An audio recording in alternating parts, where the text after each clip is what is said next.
President Kennedy, a man of political, not scientific background, set the irrevocable goal of landing a man on the moon by the end of the 1960s, just days after America's first astronaut had spent a mere 16 minutes in space, not even achieving a single orbit around the Earth. We choose to go to the moon in this decade and do the other things, not because they are easy, but because they are hard. We take an additional risk by making it in full view of the world. But as shown by the feat of astronaut Shepard, this very risk enhances our stature when we are successful. The technology necessary to launch the massive Saturn V rocket and an intercontinental ballistic missile is 95% similar. When the Soviet Union launched mankind's first satellite, Sputnik, in 1957, there was grave concern that they had mastered space ahead of the United States and might use this advantage to launch a first nuclear strike from an orbit high above North America. When they also put the first animal in space, then the first man in space, then achieved the first spacewalk, the first crew of 3, and the first ever of 2 simultaneously orbiting spacecrafts, concern turned to fear and then horror as America watched their communist enemy achieve all these firsts with no hope in sight of ever catching up. President, a member of Congress said today that he was tired of seeing the United States second to Russia in the space field. I suppose he speaks for a lot of others. What is the prospect that we will catch up with Russia and perhaps surpass Russia in this field? However tired anybody may be, and no one is more tired than I am, it is a fact that it's going to take some time, and I think we have to recognize it.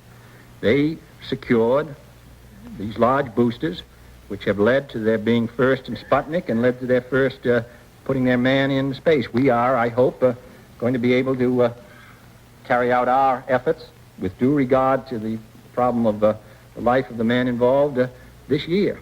But we are behind. If it was impossible to better the Soviets in the space race, which was really a race of technological armaments, what could be done? How could America offset the threat of superior weaponry? Throughout the history of rivalry and war, astute generals of lesser armies than their counterparts have used deceit and misinformation as a method to achieve victory. In World War II, for example, columns of inflatable tanks were placed at locations afar from Normandy to draw German forces away from the real location of invasion. The Star Wars missile defense program rigged tests to make it seem more advanced than it really was. That's the conclusion of the General Accounting Office. The aim was to fool the Soviet Union about US military readiness during the Cold War.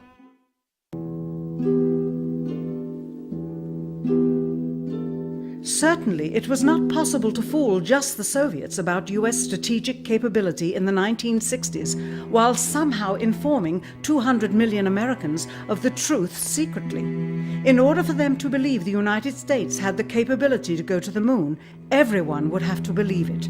Furthermore, the pride of a nation was at stake, and the goal of a martyr, not to mention the growing unrest domestically of a government throwing tens of thousands of lives away in a foreign war riddled with contradiction and ambiguity. In addition, the Apollo program had already spent billions of dollars. If it failed to achieve its goal with such an investment, it would indeed be a large and bitter pill for the taxpayers to swallow. The cost of the program, whose sole goal was to be the first to plant a flag on the lifeless rock just outside the Earth, if adjusted for inflation to the 21st century, was $135 billion. With a profit margin of just 7%, this would be equal to over $9 billion profit going to the privileged contractors chosen by their friends at NASA. If the machinery was in fact only achieving Earth orbit, as other earlier missions had already done, then the completion and functionality of the other components would not have been as important, and even more profit would have been made. $135 billion could feed 2 million people for their entire lives. It could also buy 2 million two-bedroom houses. Yet how could such an undertaking be kept secret, and for such a long time? To the latter, one needs only to remember that an unsolved riddle 6 years older, the assassination of President Kennedy, still daunts the minds of the vast majority of Americans. As a parent of a conspiracy, as his assassin being assassinated himself, the truth of the matter has still escaped history.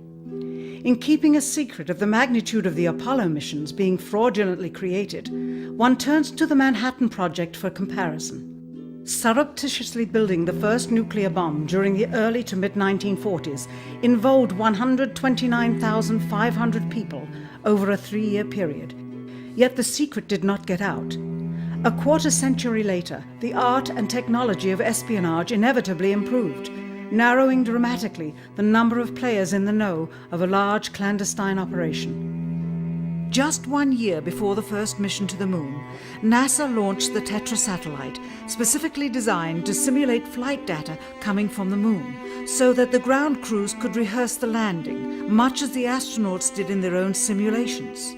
Had it not supposedly fallen back to Earth, all that would have been needed during the actual flight would be a repeat of one of these computer programs, with a few original variations, transmitted to the satellite for rebroadcast to Houston. Scores of computers and their deceived operators on the ground would then receive prearranged information, including the alleged location, altitude, and fuel consumption of the spacecraft, as if it were descending to the moon's surface. If the Soviets tried to find the actual location of an Apollo crew in the hundreds of thousands of miles surrounding the Earth and the moon, it would be tantamount to trying to find a rowboat in the Atlantic Ocean. The fact that the Apollo program was so departmentalized, with various construction and test sites around the country, meant that only a few people saw the whole picture. And for the first time ever, there was no independent press coverage of such an historical event. Whatever pictures and sound were distributed to the public were strictly controlled and previewed by the federal government. They were then disseminated unchecked until this hour. For who would realize that the unthinkable was not only possible, but absolutely true?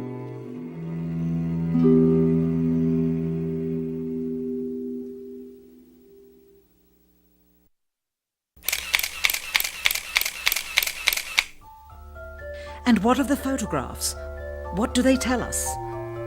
On 3 separate occasions, our office asked NASA's Public Relations Department for every single picture of an astronaut on the surface of the moon, just during the maiden voyage of Apollo 11. Many duplicates were sent.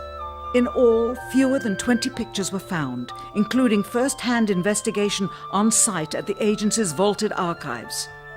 Quite surprising, considering the historical significance of the event. These very photographs are the same ones circulated year after year on anniversary commemorations. It is estimated that in just the first 60 minutes on the moon, motivated by the tenuous nature of the circumstances, many more exposures could have been expediently taken. Also surprising is the scarcity of photographs of the mission's chief pioneer, Neil Armstrong. The greatest achievement in human history, and of the man whose first step echoed around the world, dawning a new age of scientific enlightenment, there is only one full-body picture of him on the moon, besides this ghostly reflection. This one, taken by an automatic camera mounted on the side of the lunar module. Perhaps he feared liability should the whole conundrum later become unraveled.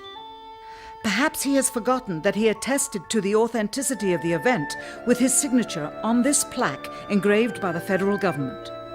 In fact, in the more than 30 years since the event, aside from NASA's initial press conference and the occasional brief anniversary remarks where few questions were permitted, he has never given one on-camera interview to anyone, ever.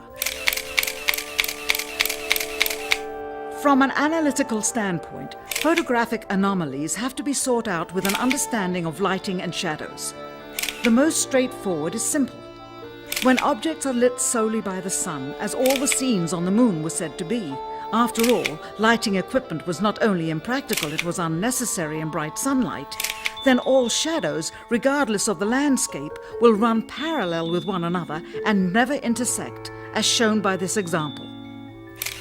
In these seldom-seen photographs, obtained from a rarely used auxiliary NASA archival site, it is clear that these scenes were lit with artificial light. These shadows, which are cast at different angles, are evidence that a second light source is being used. In addition, the sun would not cause an isolated hotspot like this, only an artificial light would. Again, intersecting shadows and another hotspot. And again. And again. It is simply impossible for this picture to have been taken with sunlight on the moon. Here, the shadows are shown to be as black as pitch. And yet here, completely in a shadow, the astronaut is lit up like a Christmas tree. How can this be? Or this, on the shadow side of the lunar module.